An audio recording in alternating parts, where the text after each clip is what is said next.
Good morning. I'm Meg Riley in Minneapolis, Minnesota. Delighted to be with you for another episode of The VUU. As we close out the month of March, we're really excited to have the two candidates for UUA president who have come through the search committee, and they are Reverend Susan Frederick-Gray, lead minister of the UU Congregation of Phoenix, and Reverend Alison Miller, senior minister of the Morristown UU Fellowship. And I'll just say, because it's complicated, and I'm sure we'll talk about this, that at the minute, Alison is a candidate for the UUA president, and Susan is a nominee for the president. So stay tuned to find out what that means. But meanwhile, let's have our regulars introduce yourselves and say what's going on where you are. Hank, what's up? All rectangles are squares, but not all squares are rectangles. Is that what it is? Is that what's going on? Is that how that? Oh, anyway, sorry. Hey, I'm doing good. I had a great Easter. Hope everyone else had a great Easter. Happy Easter tide. I love these crazy terms. I'm doing really well. Like I said, wonderful Easter. Great time with the family. I'm looking forward this coming weekend. My childhood friend, the Reverend Tony Lorenzen, is going to be installed at his church in Hopedale, Massachusetts, and our very own Joanna is going to be there. Yay! We get to see each other in person, so that'll be fun. So that's what's going on with me. Life is good. Hi, I'm Joanna Fontaine Crawford, and I am here in Austin, Texas, where I think it's going to be like high 80s today. Oh. So Hank, I'm guessing that I may need to pack a little something heavier. They said snow. They said snow. Okay, now you have to realize I am a snow jinx. Like anywhere that I go, it will not snow, so don't worry about it. It is not going to snow while I'm there. Won't happen. That's so funny. When you said snow jinx, I assumed it meant it snowed everywhere you went. No. I mean, the stories I could tell. But Am I moving to Buffalo for the months of December through March, Joanna? I'm telling you, there is global weirding, and then there is global Joanna-ing. And the sad thing is I would really like to see snow. But yes, I'm here in Texas, and I have to say, watching all of the legislative shenanigans in all y'all's other states, this is one of the years where I can really say, boy, I'm glad that I live in Texas, because our legislature only meets every other year, and so they are not in session right now, and so the amount of trouble they can get into is mitigated. But boy, I am watching everything that's happening, because I know that these Texas legislators are taking notes, and not necessarily for the good. Molly Ivins said something about how, looking at Texas politics at one time made her want to cry or laugh or throw up, and at a certain point she got tired of crying and throwing up. And that's kind of where I am. Oh, good. A new comedy column. Excellent. Aisha, how's it going? I'm Aisha Hauser, and I'm in Seattle. It's going well. I sprained my finger right before the start of the Easter weekend when we had to move out because they're polyurethaning my floors, and it was a really good spiritual lesson for me. The reason why I sprained it is I had too much stuff in my hands. I was holding my crazy dog, who saw I have two crazy dogs. They both saw a dog and started running, and I wouldn't let go of the leash, even though my husband was yelling at me to let go of the leash, and my finger got sprained. Luckily, it's not a break, because it felt like a break for at least the first day. So I said, this is a spiritual lesson, let go, because I couldn't control the situation anyway on the ground, because I'd done a whole Wonder Woman type fly through the air. So anyway, other than that, I'm doing well. So is this sort not a Jesus take the wheel, but universe? I'm just let go of the leash. Universe is off the leash. Yeah, I would have, and my dogs wouldn't have bit the other dog. They just would have stood there yelling at him for a long time. So, and I knew that, but it was panic. It's so many lessons. So, but otherwise, I'm well. Well, I'm Tom Schade here in Ann Arbor, Michigan, partly in Ann Arbor, partly in Cleveland, going back and forth. I did have the great joy of going to New England for the Easter weekend. Not that I went to church in any of the many, many, many fine churches of Unitarian Universalism in New England. I have a multitude of choices, but instead I went to a brunch with my daughter's in-laws. So, count me as a retired minister who finally skipped the annual Wrestling with Easter show. So, but I had a great time, and it was always good to see my kids and grandkids, and so hopefully we'll end up. You're not in Philadelphia, Aisha, at Finding Our Way Home. I know, and it's for a very good reason. My daughter's a senior. Can you describe what Finding Our Way Home is? Finding Our Way Home is it's a UUA-sponsored gathering for religious professionals of color. And many years ago, probably now, 12, it started out as only ministers and seminarians of color and grew to include all first religious educators for a few years. It was very incremental. It was interesting how it happened. And then Sophia Betancourt one year invited administrators, musicians of color, and it's really, I think, one of the best things that is happening in Unitarian Universalism, because it's a place where religious professionals of color within a very white denomination support each other. And we have a Facebook page that's closed, and we support each other all throughout the year. And it's really, to me, an example of collaborative leadership, of how we can do ministry in a way that is inclusive and supportive, and I love it, and I'm only missing it because my 18-year-old asked me to stay home and take her college visiting. So I'm going to Walla Walla, Washington, which I didn't know was a real place when Bugs Bunny talked about it when I was a kid, and it is, and it has a college, and I will be visiting it. So that's what I'll be doing. Too, right? Huh? Don't they have onions? They have, in fact, yes, and the college she got accepted to sent her a card with an onion on it, which did not impress my child. She goes, "That is really goofy, Mom. Why would they put an onion?" I'm like, well, it's what they're famous for, onion. So that's what I'll be doing. They're good onions. They are good onions. They're sweet. Putting pictures of them out. So I want to announce that according to Facebook, it's Transgender Day of Visibility. So it's a good time for transgender people to be visible, because we're looking at 14 states with this hideous anti-GLBT legislation with transgender people on the tip of the blade. And it's hideous, and it's hateful, and it's rude, and it's, I was thinking about it. It's not just saying you can't get married, you can't have a job. It's saying you can't have a body, which is basically you should be dead. So I just want to say that here at the VUU and here at Meg Riley Land, transgender lives matter. So we're really moved by the folks who are stepping out in North Carolina and Mississippi and all kinds of other places right now, including Minnesota, including my own state. We've got one of these coming down the pike here.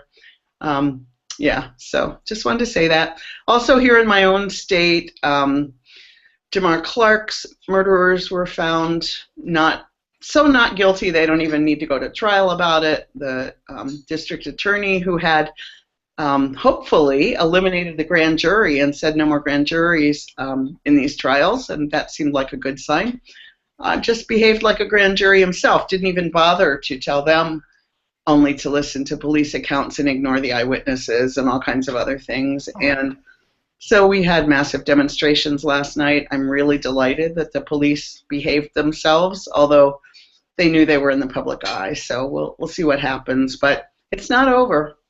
It's not over, I'll tell you that. It's it's just another. And so I decided I'm going to do a deconstruction of his statement if people want to come online on Sunday afternoon. I think it's a really good practice to really look at how he said what he said. And for me, I felt, as somebody else already was describing, Molly Ivins, feeling nauseated and angry and grieving, and no, laughing hasn't come yet. But I want to take some time and look at it and really deconstruct, because I think for some folks it's still invisible. It's still hard to see. So anyway, I'll be promoting that. But today, Joanna, you're kind of, and Susan, you got stuff going on there in Arizona that's pretty well right now. Yeah, it's been a really intense couple of weeks with 5 anti-immigrant, anti-refugee bills coming down in the Arizona legislature, and the first one arrived at the governor's desk yesterday. We've been working hard to defeat these bills. It feels like SB 1070 all over again, and we had 5 years, you know, after the campaigns against SB 1070, and Unitarian Universalists all over the country were a part of that. We actually effectively stopped those bills. The year later, they tried to propose them, and they were all defeated. The business community said this is not good for Arizona, and now we have a whole other slate of them. And you know, they're all aimed at keeping people incarcerated longer. You know, that one of them is to basically create 2 separate justice systems for people who are undocumented and for citizens. So no bail, no parole. You have to be sentenced the maximum sentence. The judge has no ability to have mitigating circumstances. It's just a horrible slate of bills. And so yesterday, protesters shut down the governor's office and courageously and trying to get him to veto the bill. And you know, was Carlos Garcia, who some of you know because he's the executive director of Puente. He was there, you know, he wasn't part of the group of folks who were blocking the governor's office, but the police picked him up as well and arrested him on conspiracy charges. Yeah, that's one of the amazing things here is how much the police know the organizers, including my 19-year-old kid, and have all their data and have everything about them, you know, just fill in the blank with.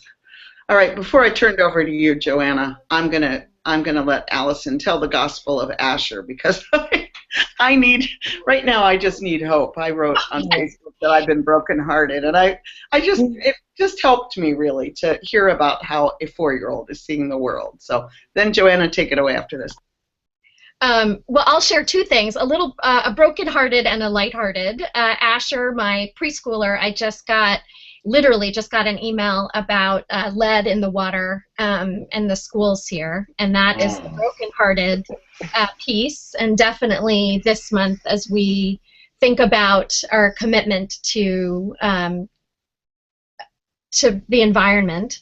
And then the gospel of Asher this morning is that he was so excited to usher in the spring that he planted some seedlings a few weeks ago, and this morning he was singing to them and telling stories to them, and he told me watching them grow. And so while I couldn't see them grow, I just know that 4-year-olds have an ability to pay attention that we may have forgotten. So this morning is a day to sing a song to life, even in the midst of brokenness. So glad to be here.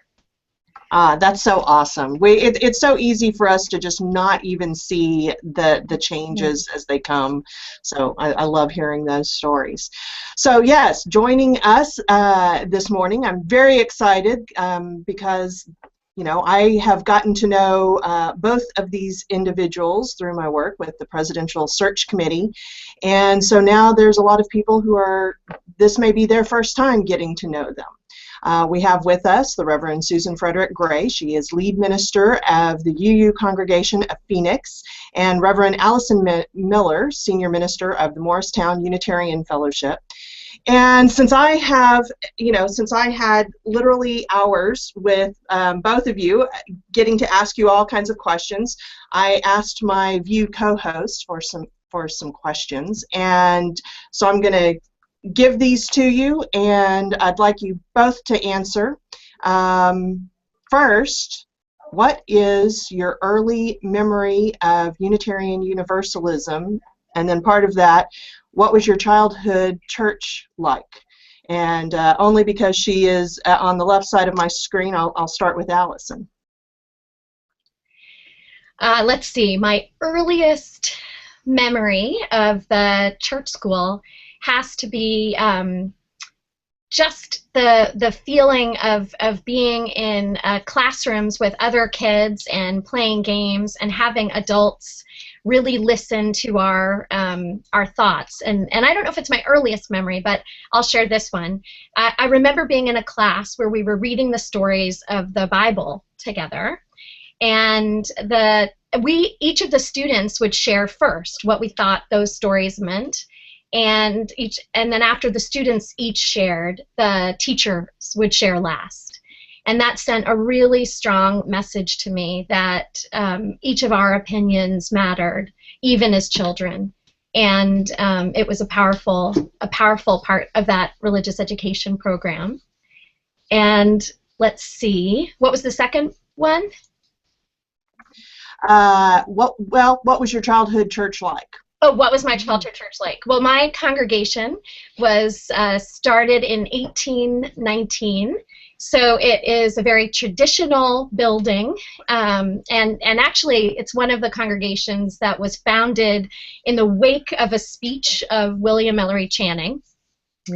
And it was a very dynamic congregation, and it grew throughout my lifetime from a mid-sized, really smaller than a mid-sized congregation, all the way to one of the largest in the association. And it had fabulous music, fabulous preaching. Where is this fabulous place? This fabulous place is in New York City, the Unitarian Church of All Souls. Oh, okay. Oh, now we understand. Okay. Never heard of it. Never heard of it. Never.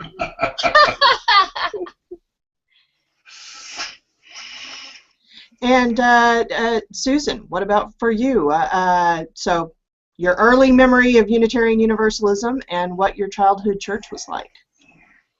So my earliest memory of Unitarian Universalism was from, I think it was kindergarten. I might get a little choked up. I'm trying to hold it together. And it was Sunday school class with Tim Gardner and B.J. Lime-Grubler, who were members of the congregation. They were married. B.J. was a widow, and so it was a second marriage for her, and her son was my age. We went to school with each other throughout our lives, and in that kindergarten class, BJ and Tim would sing songs, and we would dance. We would sit in a circle, stand in a circle and dance and sing. And part of my story is that, and my family story was that happened to be a kind of tough time in our family. Lots of changes with my parents' relationship. My mom getting to be a part of the Equal Rights Amendment movement, them having to renegotiate the gender dynamics and power in their relationship wasn't easy. And that class was so joyful in a time when, it wasn't, in a time when lots of things were uncertain, that's just so close to my heart. And I feel like, I wouldn't be who I am. I wouldn't be where I am if it weren't for those with BJ and Tim and various other adults in that community who really created a foundation of joy in my life. And where was that? So that was at Elliott Chapel in Kirkwood, Missouri, just outside St. Louis. And Tim Gardner is one of the lay leaders who's doing so much work around Black Lives Matter there at Elliott and the solidarity with Ferguson. It's been amazing. So I've anyway, Tim came to my ordination. I mean, all this, just really strong relationships. So my church growing up was a suburban church in St. Louis. It was started by the First Unitarian Church. Some families came over and started the congregation. It was a smaller congregation when I was born and grew to be a large congregation as well over the course of my lifetime. And the minister there's continued to be John Robinson, a mentor to me, and it was a loving, joyful, fun place. Lots of youth cons, lots of good memories there. Getting to preach there, even as a youth, was really powerful. I'm sure my parents say that was a big part of who I am. Wow.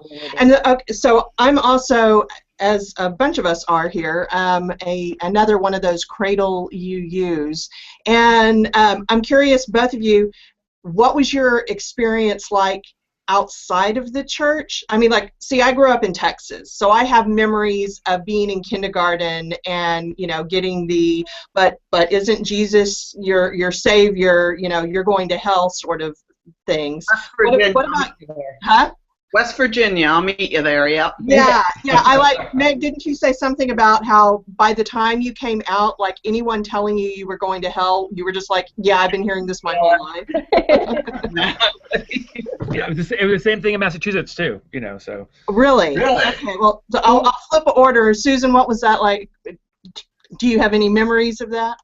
Oh yeah, I mean, I have memories of elementary school being told I was going to hell because I was an atheist. You know, those are my early memories. And exactly, it was like, that's not a threat to me. I don't believe in hell, but okay.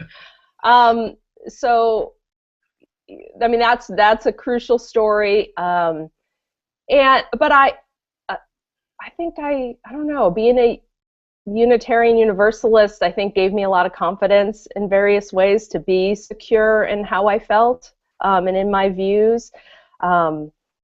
Sometimes I was a rabble-rouser, even as a youth, if I saw things that were unjust, and I'm sure that had to do with being a Unitarian Universalist.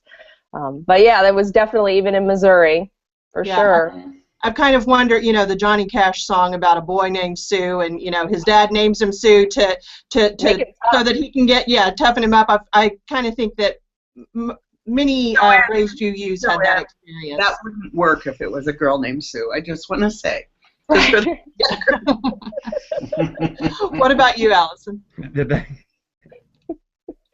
So actually, a couple of things come to mind immediately. First, my parents, when they got married and when we were growing up, especially as children, it was still pretty edgy for a Jewish and Christian marriage to happen, especially on my mother's side, where they were very observant Jews.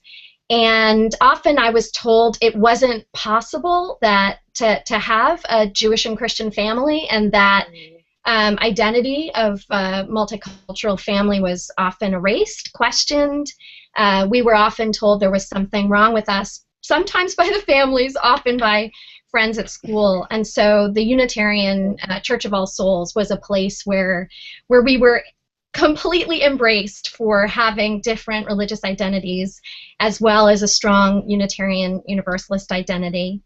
A vivid memory that I have of growing up, some in the same vein as Susan was sharing, was the church had one of the first, well, the first actually, AIDS task force in the whole country. And so we had these early bus campaigns about how AIDS is a human disease and it requires a humane response. And I was so inspired to see my congregation members on the front lines, the minister on the front lines, that I spoke out often in school. And it was a time when that was really unwelcome, but I felt so supported in stepping out and sharing accurate information about how HIV and AIDS was spread. And that brings me to a third memory, which is that we in youth group always just said that our friends turned to us for the most accurate information about sex education, that we were known as having the right answers. So I remember one day being tortured by a couple of friends who had been in CCD for not knowing all of this. But I remember well when they came to me to find out accurate information about sex education. CCD is the Catholic after-school training, by the way, for folks who grow up in that, which I did.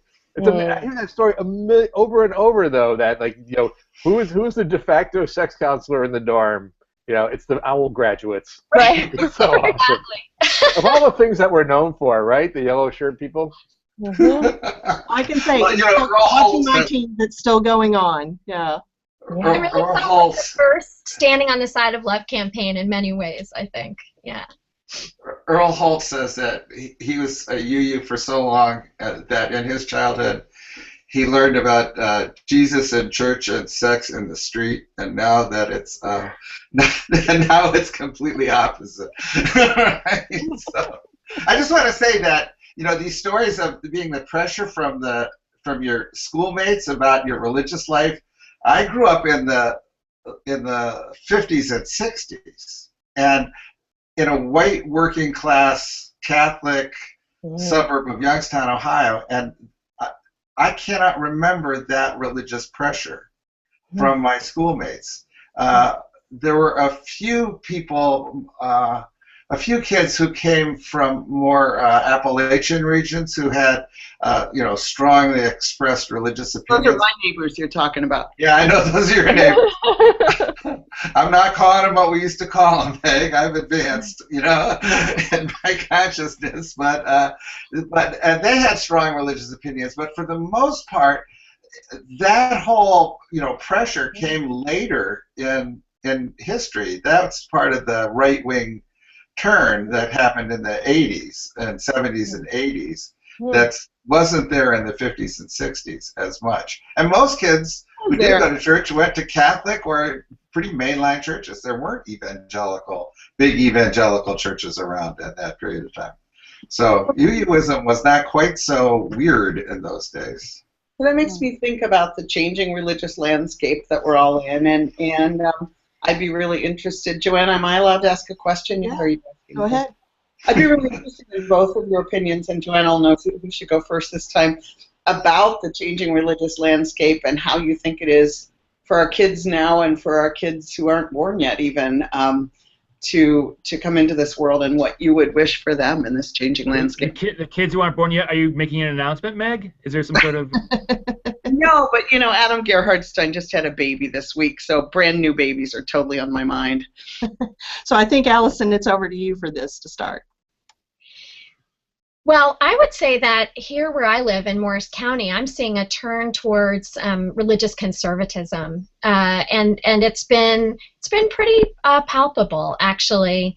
We're dealing right now, and have been over the last decade, how to support a couple of mosques that have been turned away, and so many people standing up and saying not a mosque in our town, and not being shut down for religious bigotry. Or we have a tradition in our community of sharing an interfaith service at the Baptist church in town, and a couple of years ago we were told that only Orthodox Christians were allowed to speak at that service. And so we've been working really hard as a community to really to learn about one another's faith traditions. The Unitarians, I have to say, have been playing the role of bridge building and sharing our knowledge not only of our faith but of other religious traditions. And slowly but surely, this year we had youth speak from the pulpit of the Baptist Church representing different faith traditions. And I'll know that we've arrived at a much better place when we actually are allowed to have faith leaders from all of the religious traditions speak in that pulpit, hopefully next year on Martin Luther King Day, as it was when I first arrived. And a second example of that right now is we are now entering the 18th month as of Monday night of public hearings for our renovation and expansion of our facility. And the neighbors are saying so many things that you might put under the category of not in my backyard. They've made requests that we shut everything down except for Sunday mornings, that we get rid of not allowing alcoholics to come in the morning for their meetings around recovery. I've had people, neighbors have gotten up and said, will this mean more gay weddings? It's been pretty intense. I'll just share that Morris County is where Chris Christie lives, just a few miles, like 3 miles from where I am right now, and it's a religiously conservative area. And so what I would love to see, and I think about my son who's 4 and the children not born yet, as Meg is sharing, I would love to see Unitarian Universalists share how it is that we're able to gather together as one community with so many diverse beliefs and create spaces that are sacred, that are peaceful, that are joyful, and that are pushing forward justice in the world with our neighbors, and that this could be a powerful influence that we might have in the community, so that as Asher becomes a teenager, there will be much more understanding and a spirit of collaboration between the religions. And Meg, I'm going to ask you to repeat your question for Susan. Sure, Susan, just saying, in this changing religious landscape, what do you think it's like now for kids, and what do you hope for kids in the future, and growing up Unitarian Universalists, what do you hope that the congregations feel like for them? So I think we are certainly seeing in Phoenix, honestly, violent threats towards our Islamic communities here. And we've worked with interfaith partners to try to stand together for love with those communities and congregations.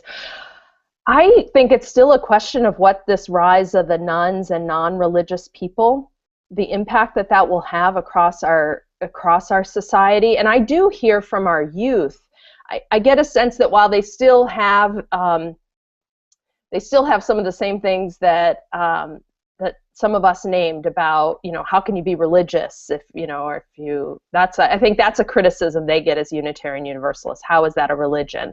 But I do also get a sense that there are a lot of folks who just aren't connected to religious community, and they may have an understanding of, or I think they have an understanding of what religion is, but are not necessarily religious or practicing.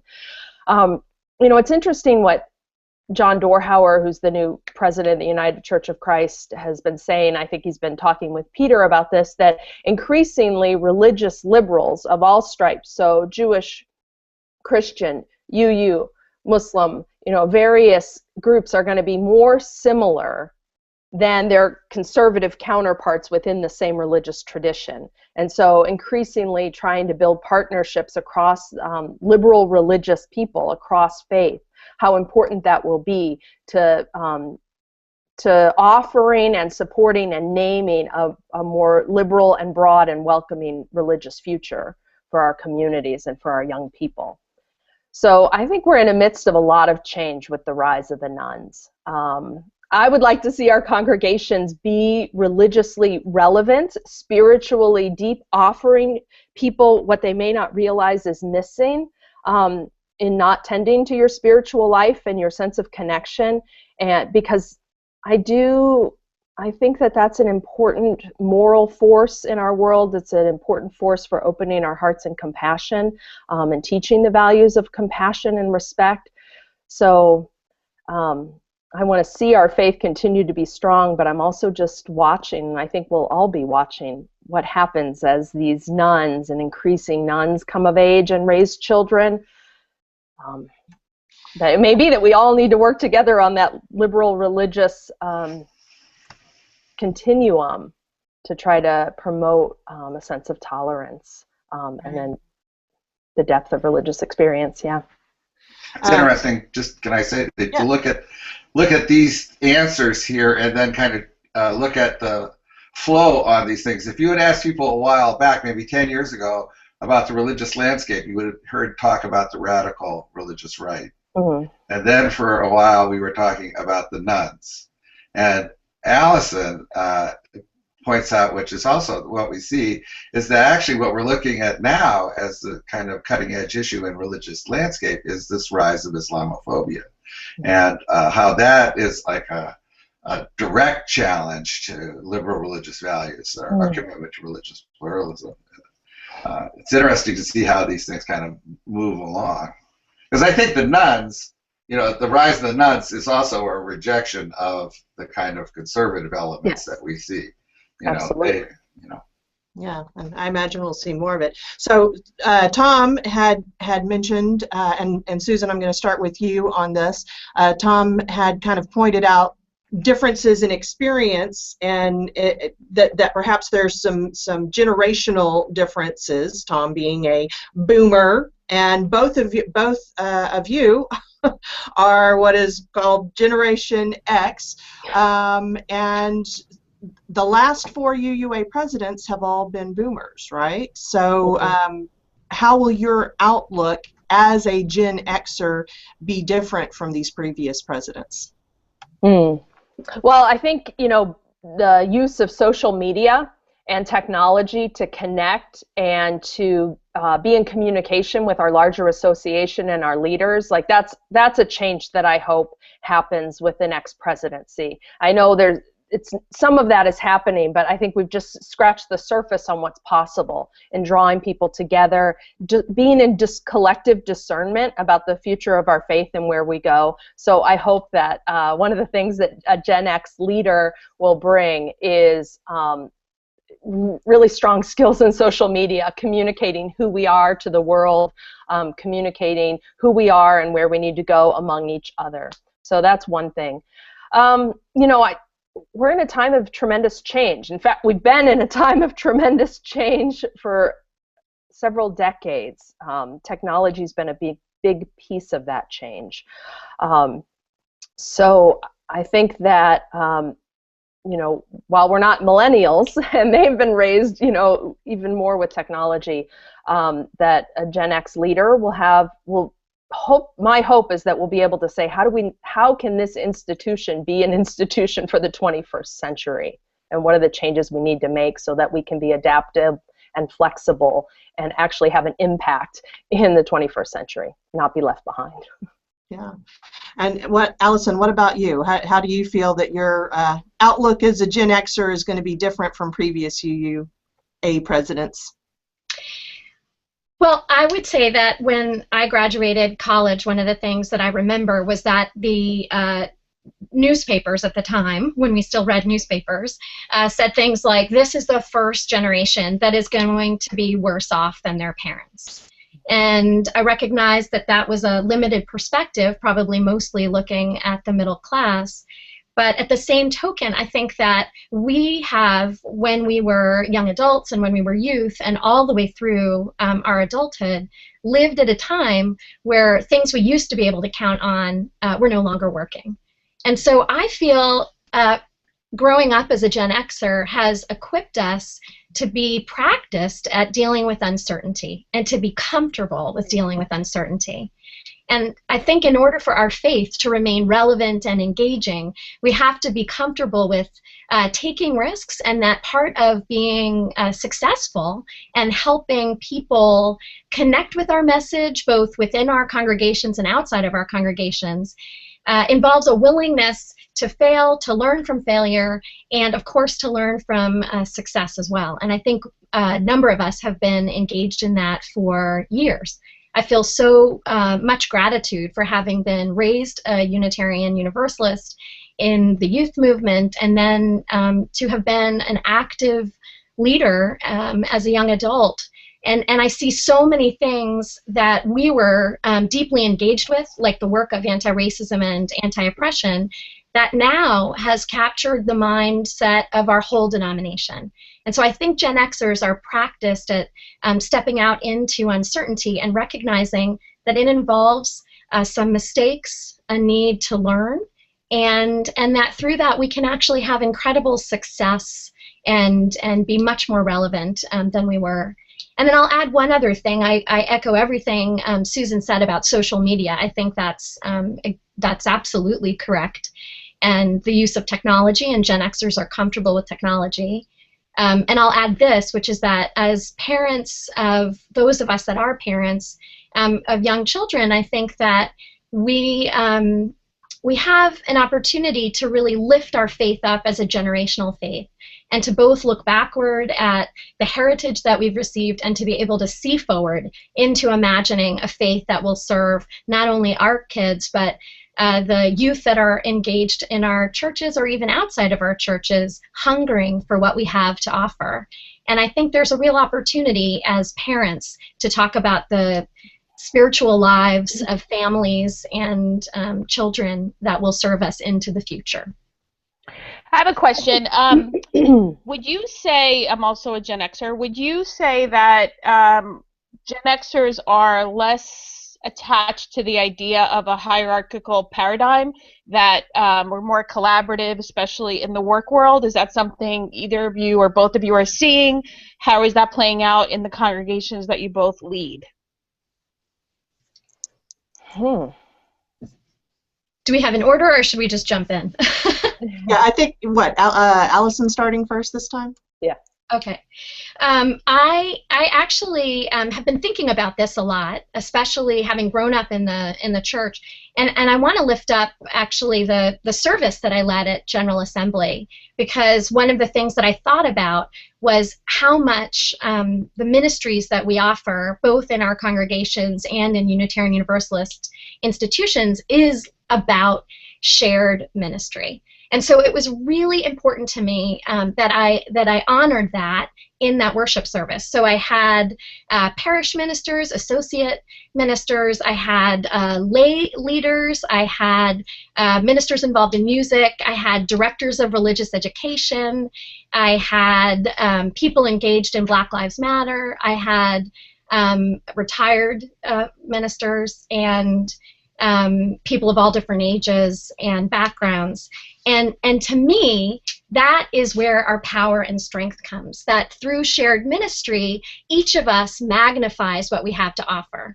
And that's what I experience in my congregation and in the communities in which I move. And actually, I'll mention one last thing on this topic, is that I'm so grateful for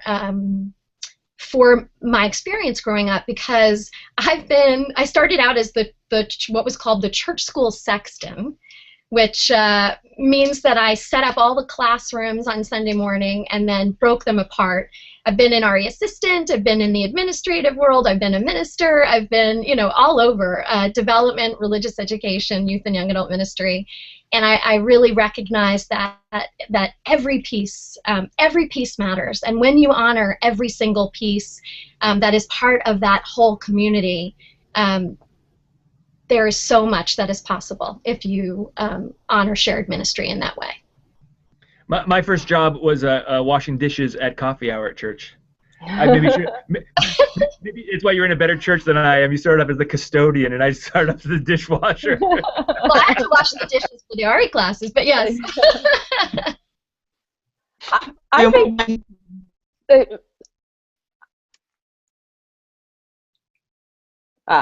I'm muted. Sorry. Can you hear me? Okay.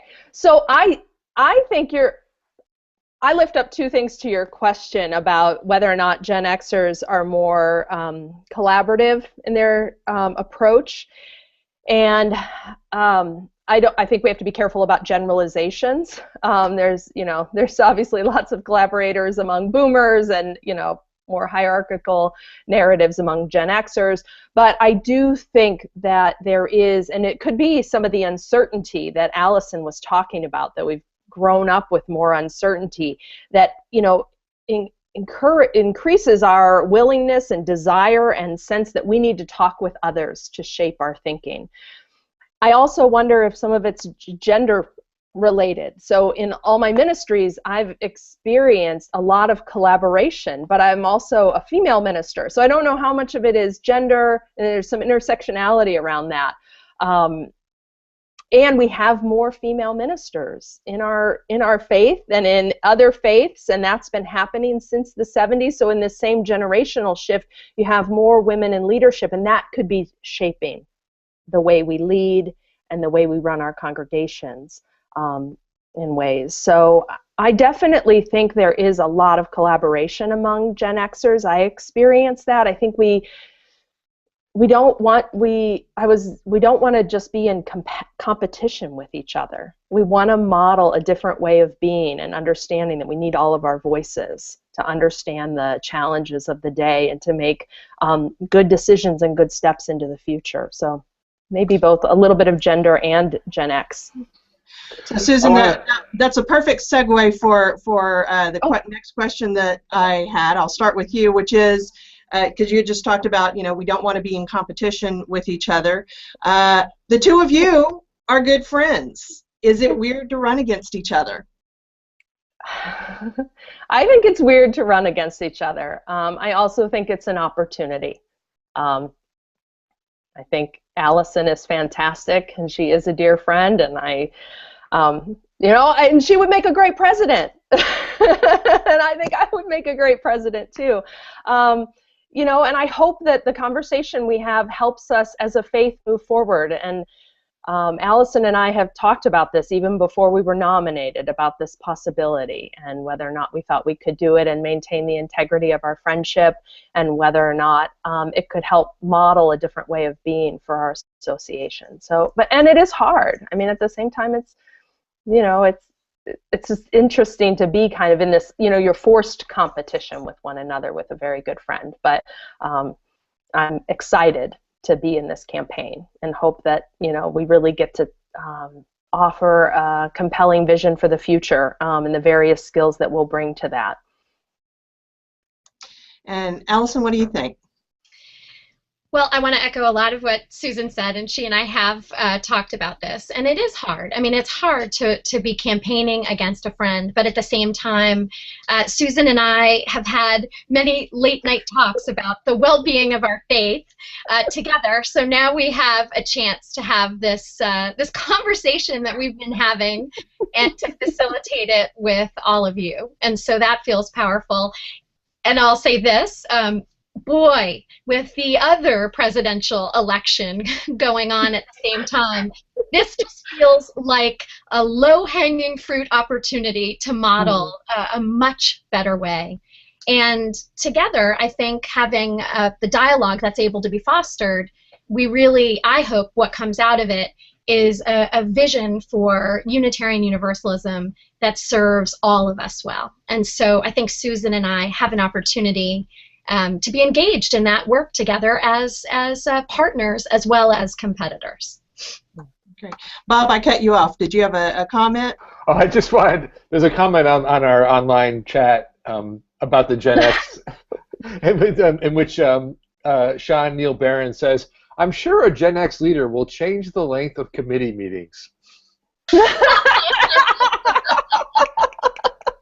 Do I need to respond or just? I'm just leaving it there.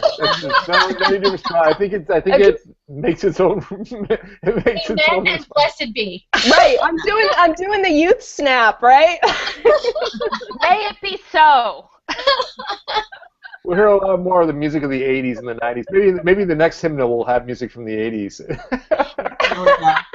Okay, so going from that to a more serious question, and Alison, I'll start with you. What is the UUA's role in supporting the Black Lives of UU and the Black Lives Matter movement? I think that it's extremely important for the Unitarian Universalist Association and the president to pay attention to how we move our values out into the public square, as well as how we support Unitarian Universalists who are part of our congregations or finding themselves on the outside of our congregations but wanting but who resonate with Unitarian Universalism. So Black Lives Matter is an opportunity that we have right now to engage with. It directly relates to our understanding of the first principle about the inherent worth and dignity of every person. I think saying that today is to say Black Lives Matter. I would love to see the Unitarian Universalist Association be strategic in how it supports staff that are helping support this movement so important to anti-oppression work. And I'll say this, I've reflected with some sadness how we've defunded the work of anti-oppression. And I've wondered if we had kept up that anti-racism efforts that we had started when I was a young adult, all the way through to today, rather than starting it up again, although there have been people who've carried the banner the whole time, the funding has been severely diminished. I wonder what we could do. But that's no excuse for not forging ahead. And I'll just lift up one thing. My partnership with this, I serve as president of the Church of the Larger Fellowship, and one thing we talked about as a board was funding and supporting a Black Lives Matter organizer, which we're doing right now in 2016. Oh, great. So I would love to see the Unitarian Universalist Association do something similar. And I'll just mention one last thing, is that, again, to turn it back to our interfaith partnerships, I think that our outlook really lends us to be engaged in the world as partners with our faith, with other faith communities. And so I've been engaging in Morristown and in the surrounding area with the Black churches and with the NAACP, and finding out what are the ways that our community could be most supportive in terms of the goals we have locally here. And so I've been a real ally and supporter of how police officers are being trained and around reduction in the use of force of police officers. That's been a major goal that's come out of the local racial justice and Black Lives Matter movement here. So those are a few thoughts about that topic. Could you ask the question again? Let's see. Okay, what is the UUA's role in supporting Black Lives of UU and the Black Lives Matter movement? So I would echo what Alison said. I think it's critically important, and I think that we do need to be strategic about where we put our resources, so that, I mean, we need to be clear about our vision for the association as a multicultural, multiracial, religious community across the nation, across the world, committed to justice, and so we need to fund those priorities. And I agree with what Alison said about the cuts that have happened and the ways that we've undermined that, and how that affects our ability to have an impact around these issues. You know, one of the things for Unitarian Universalists I think is so important is that a lot of religious communities do social service work. Julian Bond had this great quote that, you know, if we had social justice, we wouldn't need social service. Now, you know, I don't know that we'll ever end poverty and not need social service, but lots of religious communities do social service work. We are one of the few religious communities that does social justice work. And so I think that, like, emphasizing that that is how our mission and our faith calls us to be in the world, in solidarity, in partnership for racial justice, to stand and say Black Lives Matter, and to partner and support and walk with and march and witness with Black Lives Matter leaders is critical on an associational level. I was thinking about this with Standing on the Side of Love and reflecting on the work here in Arizona and SB 1070, and one of the most critical things that happened was that Standing on the Side of Love sent staff to Arizona. You know, and here, you know, I'm solo minister in a mid-sized congregation, and this huge national thing is happening, and the UUA and Standing on the Side of Love came and helped. And what we did, I couldn't have done that alone. You know, it was because they came and supported. So what if Standing on the Side of Love had organizers that you could deploy in critical moments and support on the ground work and support the congregations that are providing leadership and actually put organizers on the ground? So I'm so excited about CLF doing that, and I talked a little bit, you know, I mean, I think that that's something we should look at for Standing on the Side of Love. How can we deploy association resources to help congregations that are partnering in powerful ways and supporting movements on the ground? We can't be silent on this issue. We can't be this. Right. Right. So Tom, I know you have a question. We'll start with Susan and then Alison. Oh, can't hear you.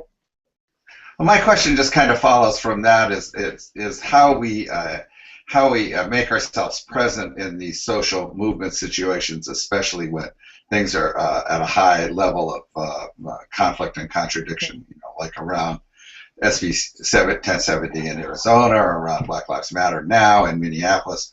One of the things that, you know, I think the UUA generally tends to say the right thing, but about a week later, in long, chunky paragraphs filled with lots of very carefully wordsmithed phraseology. It's like the world nowadays communicates on Twitter, and our communications are have no snap, no crackle, no pop, no immediate relevancy. They sound like they were you know, spent in like 20 days in a committee somewhere before they come out. I'm just asking you, as like just one Unitarian Universalist who cares about this stuff, can you see a way that you can change that? That we can be more direct, more snappy, more immediate about what we think about things, about how we put our social values in there, that we can comment from the top. People wait for something from the UUA, and it comes so late and so bland. Please. Thank you, Tom. Yes, yes. Can we get there? I hope so. I mean, one of the things can we get there? I hope so. I believe we can do it, and I think we need to. We could talk about what happens at General Assembly, because we model that exact same thing at General Assembly. Like, we need to have 3 hours of debate on an issue that we're gonna vote for, but we want to argue this one word, so it's all polished, and none of that feels like justice work to me. None of that feels like impactful time spent. Some of it, I think, has to do with empowering leaders to lead, right? So not everything has to be workshopped. I mean, something, be in partnership, be in solidarity, so that your message is echoing the message of partnerships and communities on the margins who are leading the efforts, yes. But it doesn't need to be workshopped by everyone to be out there. The other thing with social media, not just do we communicate quickly, but things come up and they go down. I mean, it's more important to say something. It's more important to respond immediately than to have it be perfect, because another response is going to come in a minute. And so I think that we should look at our overall processes as an association in terms of how we do justice, because I think it's very heavily process-oriented and not organized for impact. So, and to make those changes, we need an organizer to kind of help move, communicate why we need to make the changes, and some of those changes are going to have to be decided on by General Assembly if you're talking about what we do when we're all together. And so organizing support for those kinds of changes so our time together can be more impactful is important. As far as the UUA, I mean, I think that the president needs to be able to just speak quickly and, take mistakes and take fallout. It's okay. Here in Arizona, so Donald Trump was here, and there was a coalition of folks wanting to shut down the Trump event, inspired by Chicago, inspired by other communities, and to say, and for us it feels like his rhetoric is coming right at the same time when all these anti-immigrant legislation is coming. So all of a sudden it's okay in Arizona to attack the immigrant community. And, it was a hard decision. I didn't have a lot of time. It was like, we need a faith presence. So you started your question, Tom, I think, about how do we show up? At least was one piece I heard you ask. And, these groups coming together to shut down the event wanted a faith presence to stay spiritually grounded. They wanted things to be peaceful. And I and others, including African-American ministers who were part of Black Lives Matter here, showed up. And, we took some flack as faith leaders, showing up to an anti-Trump thing, right? I wasn't there for my congregation. I was there personally. But I think there's times when you know what's right, and you know where our values and our morals call you, and you act faithfully, prayerfully, and you have something to offer. And it doesn't have to be perfect. So we have to show up. What are your thoughts, Alison? Well, a couple of things. Number one, I do think that the president's role as really making sure that our voice is heard in the public square is vital. And so one thing that I imagine is having a social media director who is supporting the president being responsive right away. And that really needs to be someone's role these days. Not just one person, but nonetheless one person who is paying attention to the Unitarian Universalists Association's response to all kinds of things. And not all, sometimes it's the crisis of the day, and sometimes it's an opportunity also to reflect on what are the spiritual questions we have as Unitarian Universalists. The second thing, and I want to lift up, Susan brought this up, is that I think that spiritual leadership is so vital in these movements, and people are out there, their hearts are broken, and they're looking for the good word. And so I find I was just on a pilgrimage between El Paso, and Juarez. And with We Belong Together, an immigrant rights coalition from across the country, a national coalition. And actually, we had people who were stopped at the border coming back, and one woman was taken behind for questioning and was incredibly frightened, and they made jokes about her being a criminal, and that was why she was being detained. And what I needed to be able to do was to be able to pray with her and that whole community in the moment. There wasn't time for it to go through 7 different iterations. The presence was what mattered the most.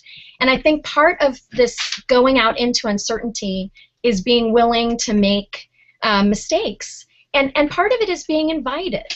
Here locally, it's often been communities of color that have asked me to step forward as a minister in the community, as an ally, and to say something. And because I'm in relationship with them, and we have a level of trust, they will tell me where I may have strayed from the message. And so then I get back up and I share my learnings.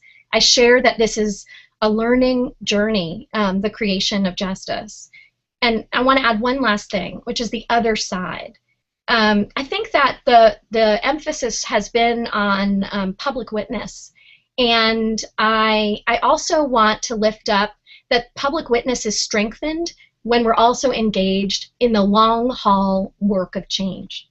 Serving on the UU Legislative Ministry of New Jersey, really we're asking ourselves and fundraising right now, for example, to hire a lawyer and to write legislation that would impact racial justice in our community. And we're not just waiting to reflect on other people's legislation that already exists and to work with partner organizations. And I see all these statewide networks doing some of that long haul work, and they're trying to be more coordinated. I think the UUA at one time had more of a centralized voice around that advocacy work on a federal level, and I think there's an opportunity to coordinate the statewide networks and to actually have that voice once again on the federal level and to model long haul work. If it's all public witness and it's all in a social media soundbite, then everything hangs in that. If we're working for social justice on multiple fronts, it's much more powerful, much more powerful. I see that we have gone over our time. One thing, because I know we did have a question about the difference of nominee and candidate that I just wanted to mention is for the Presidential Search Committee, both Alison and Susan were nominated by us, and Susan right now, though, is still considered a nominee because she has to go through the petition process and getting churches signing on, and we wish you the best of luck with that. And for the VUU, we are looking forward to the next 15 months. We hope that we can have both of our candidates on, throughout that time, and looking forward to all of the conversation that ensues. We just didn't have enough time this time. Thank you both for joining us. Thank you. Thank you. Thank you so much, and I want to concur with what you both said.